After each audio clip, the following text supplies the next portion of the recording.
Extension Services Director, we have here Dr. Jason Hiroche.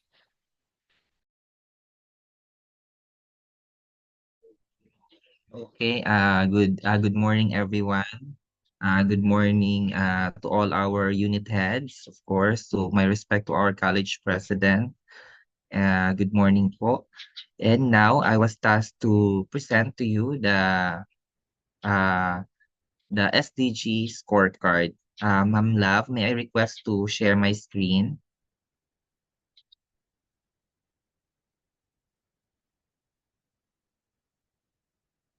And pwede na ba? Try na ko ulit. Pwede na, Ayun. sir. Okay, pwede na. Thank you. Okay, so madali lang to kasi na-route na din po ni Ma'am Love no through your email. I hope you can download the guidelines on how to do the SETI scorecard. So once again, good morning everyone. So my topic is mainstreaming the SDG through SETI scorecard, measuring impact in science, engineering, technology, and innovation.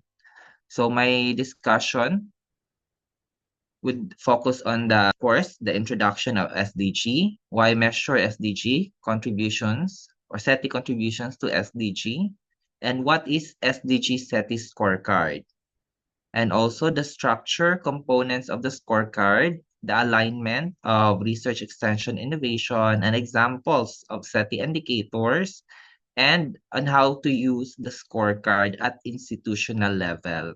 So just this morning, if you can browse your email, nag-send pud mi dito og kanang format para sa SETI scorecard evaluation. So now, let's proceed to SDG. So as mentioned by Sir Jupit earlier, so we have SDG as global framework. So no, we are part of the United Nations na nag-sign to support SDG. So we have 17 SDG. So makita nato sa atong screen, no? We have SDG 1, no poverty. Number 2, zero hunger. Number 3, good health. 4, quality education. 5, gender equality. 6, clean water and sanitation. 7, affordable and clean energy. 8, decent work and economic growth. 9, industry innovation and infrastructure. 10, reduced inequalities. 11, sustainable cities and communities. 12, responsible consumption and production. 13, climate action. 14, life below water. 15, life on land. 16, peace and justice, strong institutions. And 17, partnerships for the goal. So ako jud siyang gi-mention isa-isa because very important siya na ma-familiarize nato kasi later on atoa siyang himay-himayon kay naa man gud siya indicator kung asa na anchor ang ato ang mga proposals. So this addresses the poverty, inequality, climate change, health, education, and sustainability. A call for evidence-based, innovation-driven solutions. So why SETI matters? No, so sa uban, this is new, but this is already implemented by some agencies. So previously, very specific pud ta ani katong during the time of Dr. Ganiera.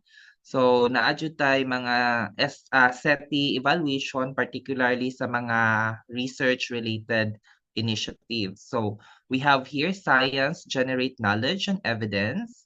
Of course, we have the engineering, the design practical solutions. Technology scales and applies innovation, and innovation transform ideas into impact. So we have mga examples dito sa tuang SDG. So why need for scorecard? So karon bakit kailangan natin ng scorecard? So we have the current situation. So many SDG related SETI activities already exist in our institution. No, maybe in research, extension, innovation, partnership, or even instruction. However, these activities are often not explicitly linked to specific SDGs. Sir, naamay SDG sir, among gi-appeal siya sa pag-post sa amuang Facebook. But kailangan di siya nato ma-evaluate before nato ma-attribute siya dito ng mga SDG, no? Not consistently documented and not measured using common indicators kasi using SETI ma-measure nato kung unsa siya ka-responsive ang atuang mga activities and initiatives para sa SDG. We have from output to impact. So institution commonly report number of research projects, publications, technologies developed, trainings and extension activities. So what is often missing is who benefited, no?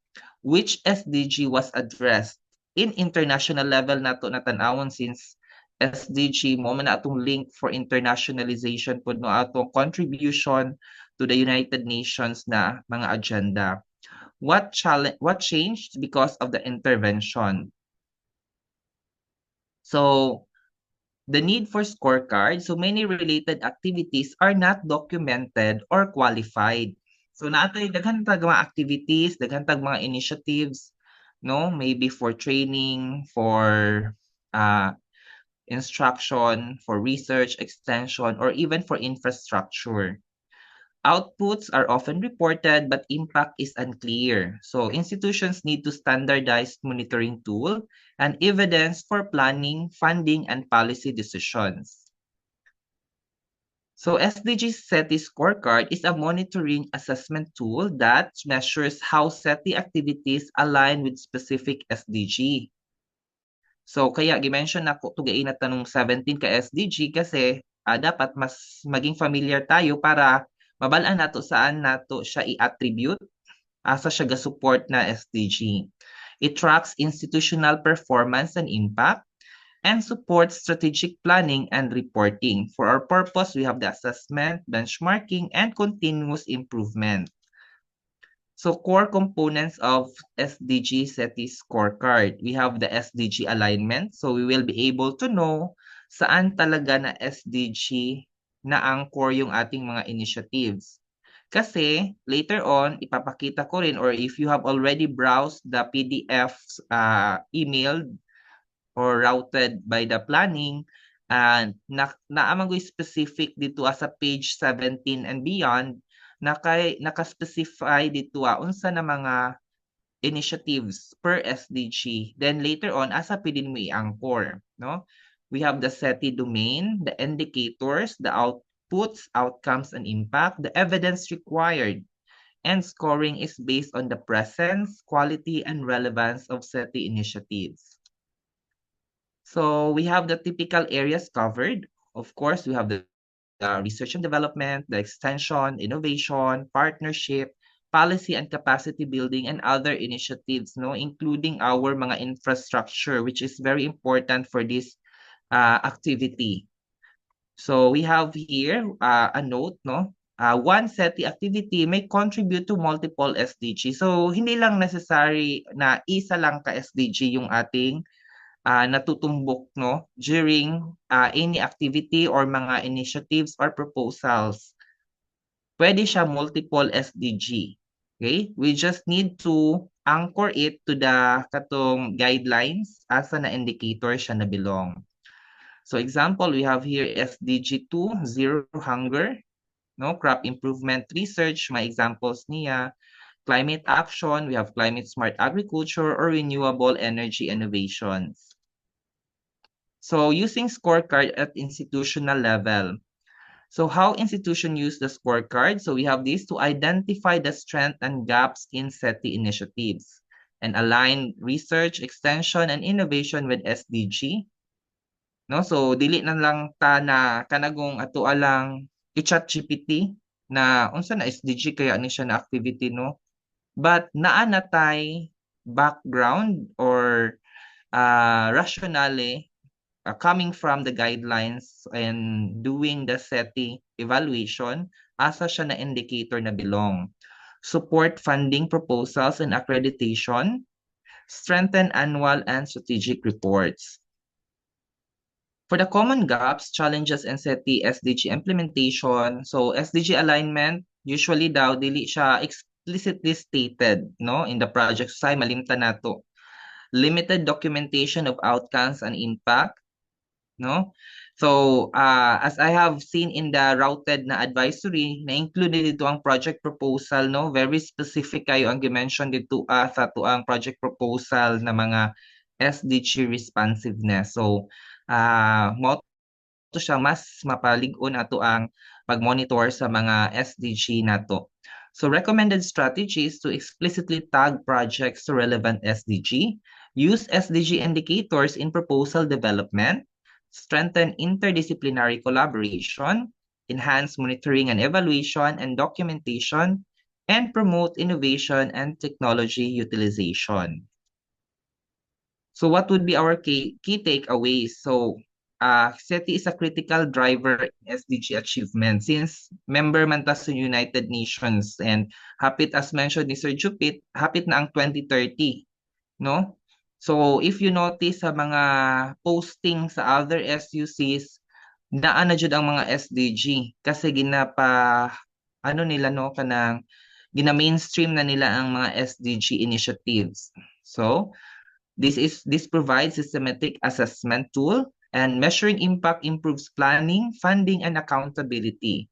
A strong alignment leads to greater societal impact. So mas makita nato ang dako na impact sa tuang community. So moving ahead, so institutionalize the SDG SETI scorecard.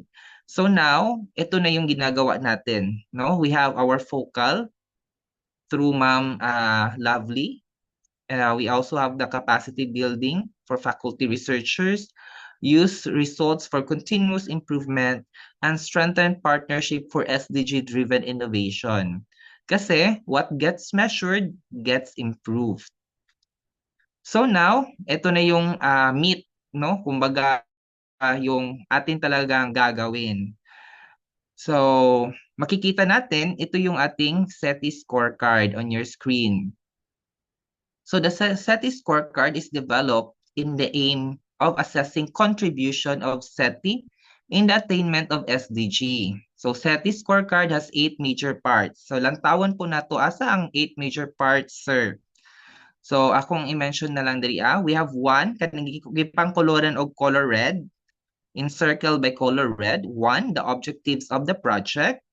2, major outputs of the product based on the objectives. We have number 3A, SDG, 3B, SDG target, and 3C, SETI-related SDG indicator.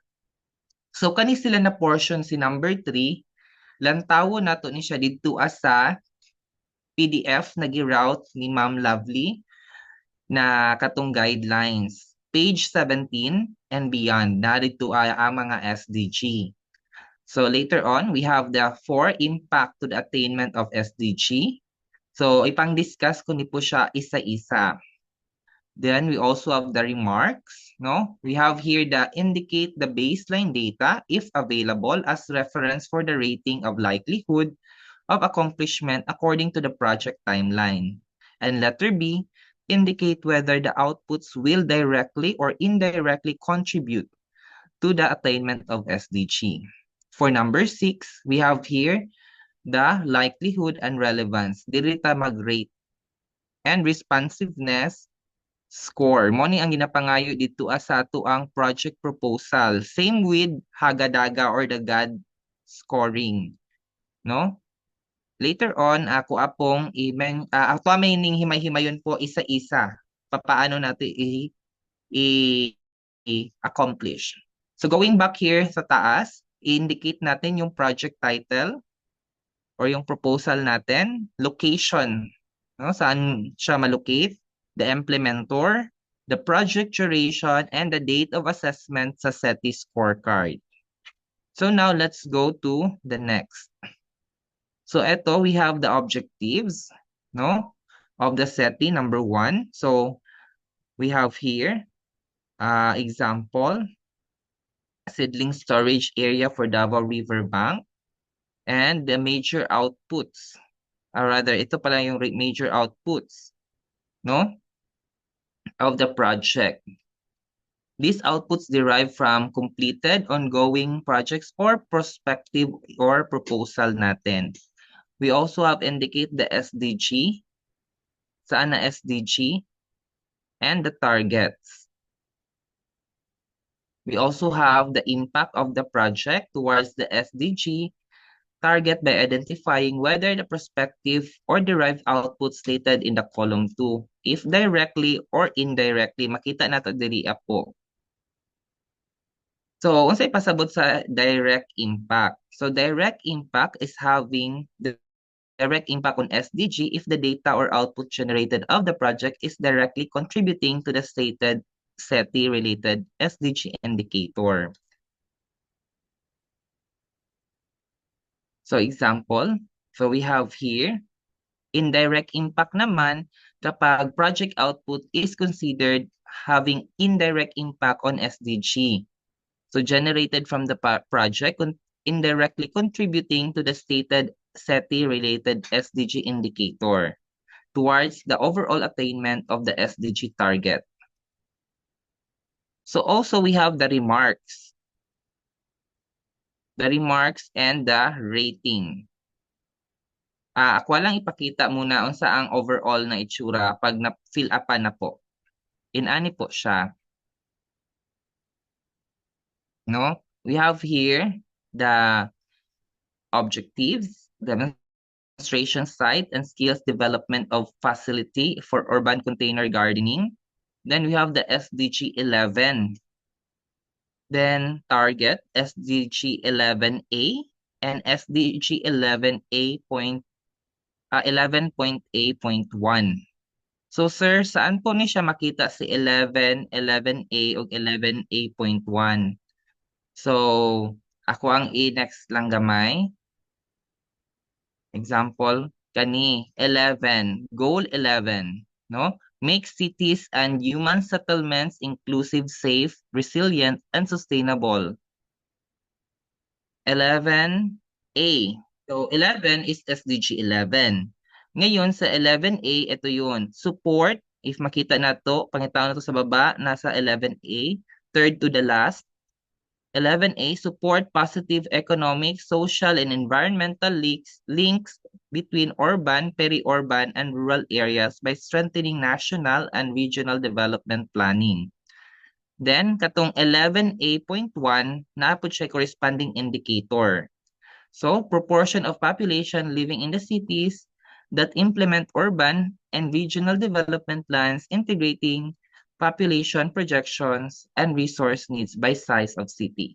So, yun po siya ang ato ang indicate diri sa 11, 11A, and 11A.1.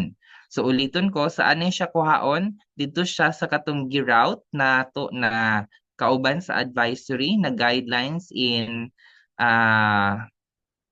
SDG or SETI scorecard, no? Page 17 and beyond. Na dito ang SDG 1 up to SDG 17 naka-specify each indicator. So here example, i-check po daw nato diri if kita mag-decide if direct ba siya tawag ani naka-impact sa attainment sa SDG or indirect. For this one on your screen is indirect lang siya. So gi-check niya diri Then sa remarks nay duha ka column. No? First column is indicate the baseline data if available as reference for rating the likelihood of accomplishment according to the project timeline. So gibutang diri currently, no UCG yet, but the home farming exists and UCG is part of the Learning Center strategic plan. Additionally, a UCG seminar was conducted last November 2018. So what you will be doing here, kailangan natin mailagay yung baseline data ng ating project or proposal. Ano na yung status? While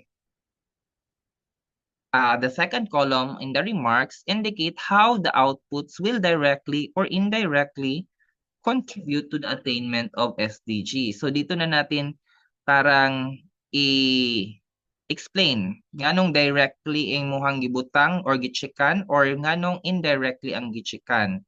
So in this case, ato ang example, indirect ihang gibutang. So urban food production was not explicitly stated in SDG 11. No, SDG 11 man iyahang tawag ani, choose. So sustainable cities and communities, but nonetheless, food has always been a basic necessity, and good health from nutritious food is a key towards the progress of any community. So kasi magkaiba-iba man atong gina-propose na mga projects or initiatives. So usually, as mentioned diri wala daw na explicitly mention dito na murag in words jud siya, but pwede siya ma-contribute dito indirectly. So iha lang pong gi-mention diri So now, after sa remarks, nanata diri sa part na mag-rating na ta. So makita ninyo na ay rating na 3 to 1. So duha ato ang ratingan, likelihood and relevance. So makita ninyo sa screen na ay 2 and diri sa baba po na ay 3 ang iyaha.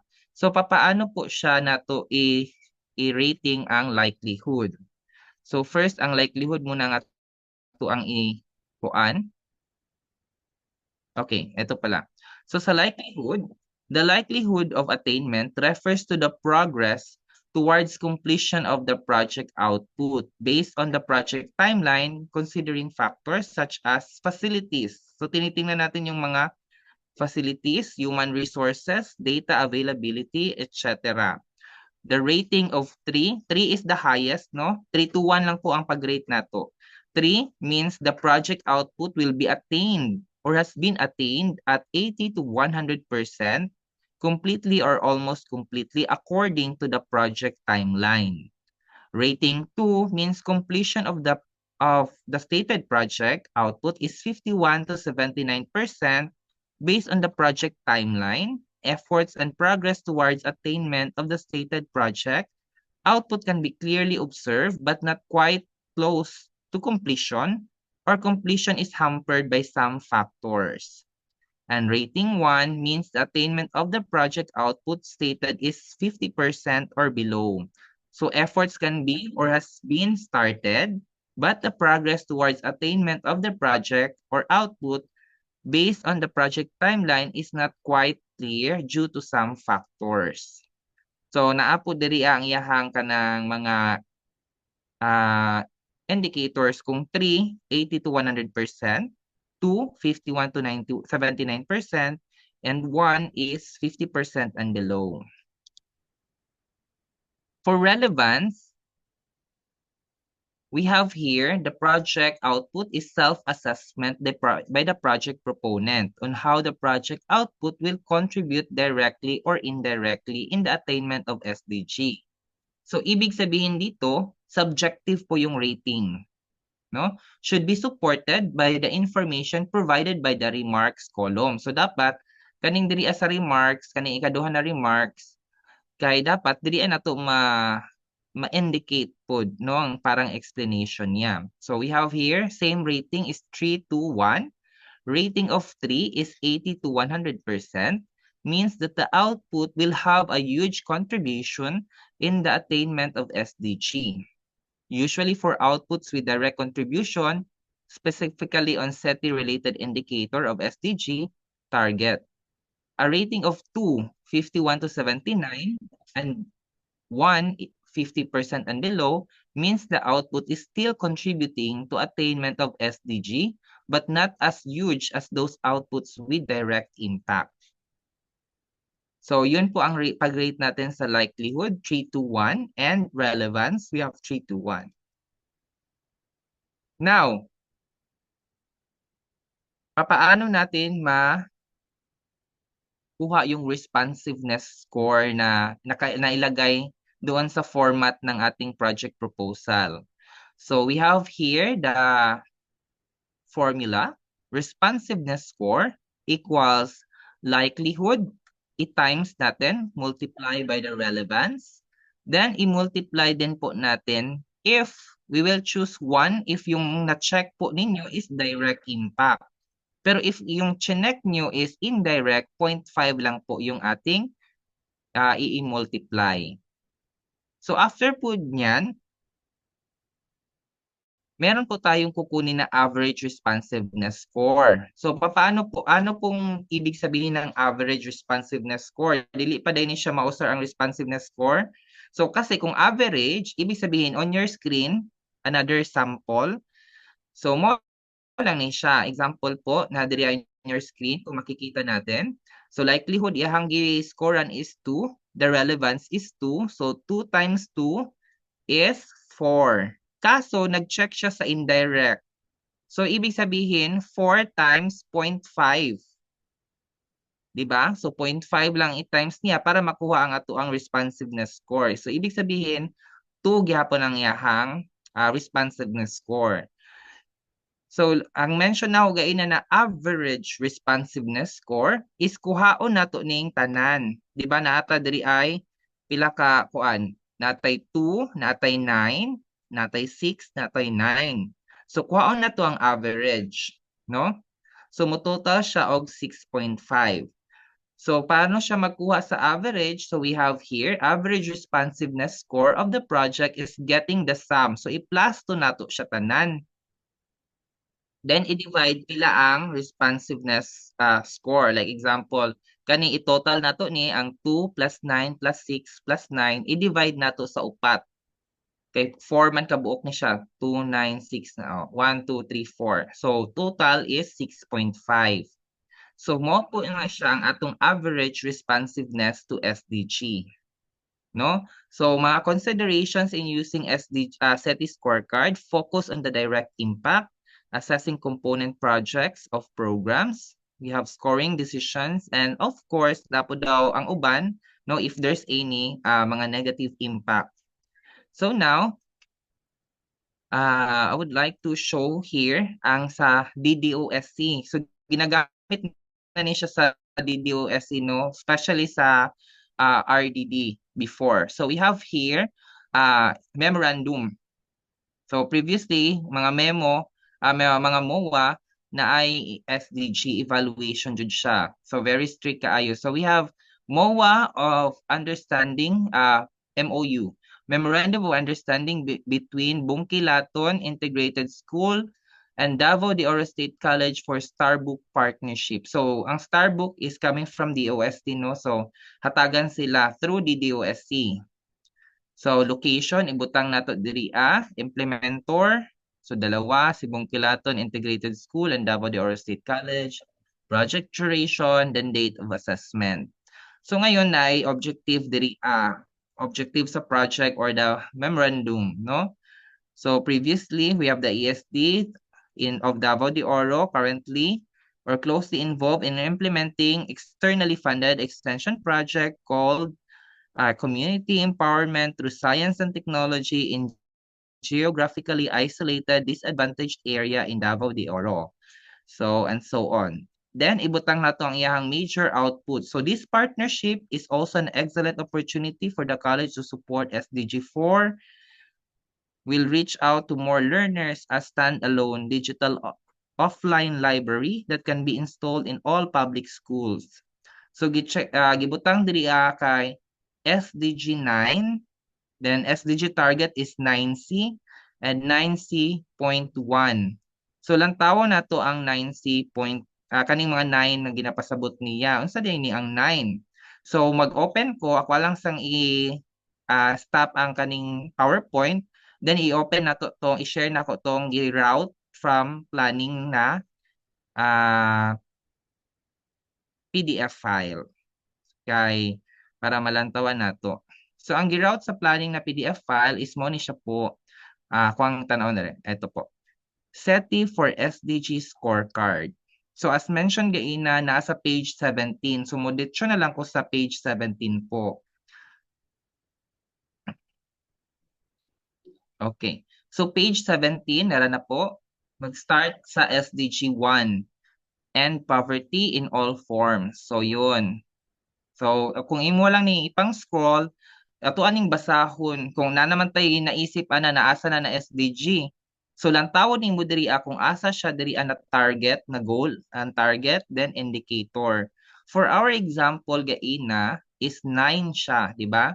So ako ang i-move padulong sa 9, SDG 9. Okay, so nara 9.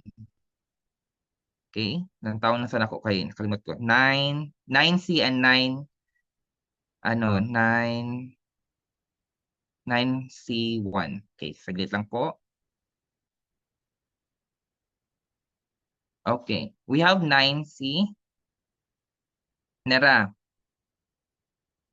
Okay. So SDG 9, then yahang gi-choose is significantly increase access to information, communication technology, and strive to provide universal affordable access to internet in least developed countries by 2020. So proportion, 9.C.1, proportion of population covered by mobile network by technology. So mo to ang gibutang didto a. So diri po ta makuha po sa SDG goal and indicator. Mo ni po ang SDG goal, targets, and the SDG indicator. So naa po diri tanan ang ato ang kailangan lang tawon including the guidelines. So mobalik po ko sa ato ang PPT.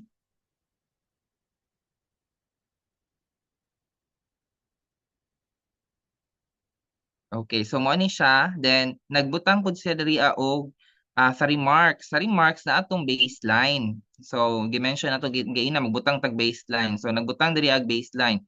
Currently, less than 20% of the pre-identified communities has access to information and communication technology. The remaining 80% rely on traditional way of communication due to absence of IT equipment and electricity. So since geographically isolated man ni ang area, layo kayo siya, no, nasa bukid.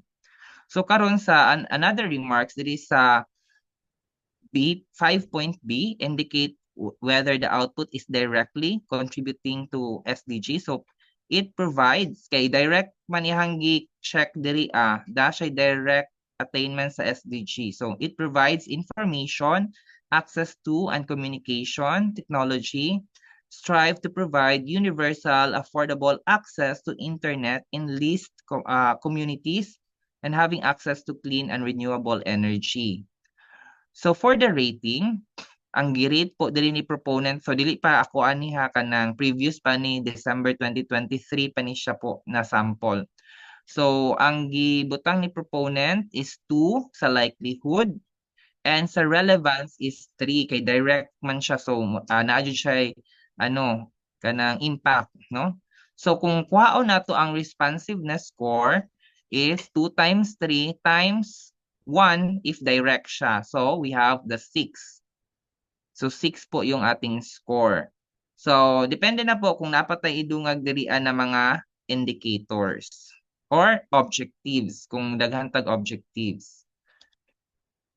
So now, I would like to, of course, share also to you the special order for the Constitution of Sustainable Development Goals, SDG, Technical Review Committee of Davao de Oro State College. So we have our chair, Ma'am Lovely May Juric. Of course, your members, yours truly, we have Engineer Ayan, Dr. April, Sir Jupit, Engineer Jedrick, and Ma'am Carisha.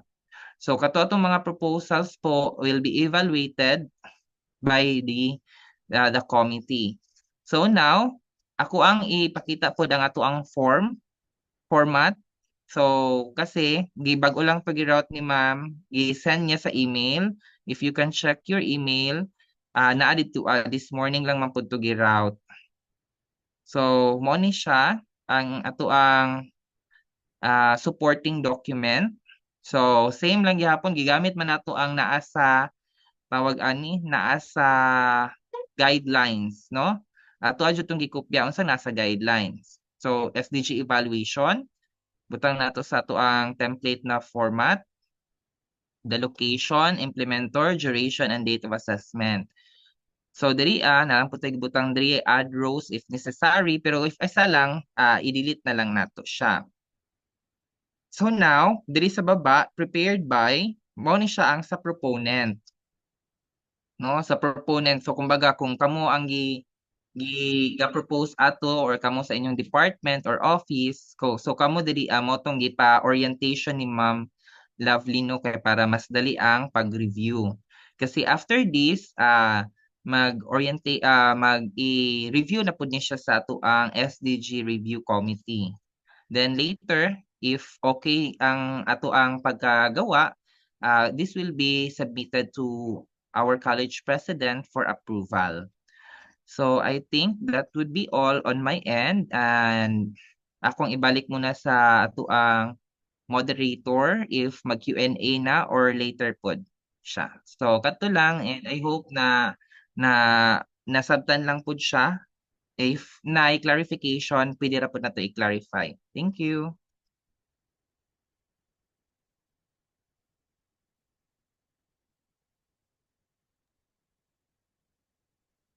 Thank you so much, Sir. Thank you so much, Sir Jason. So, klaro kaayo ang pagka-explain ni Sir Jason sa ato ang SETI SDG no. So, unya,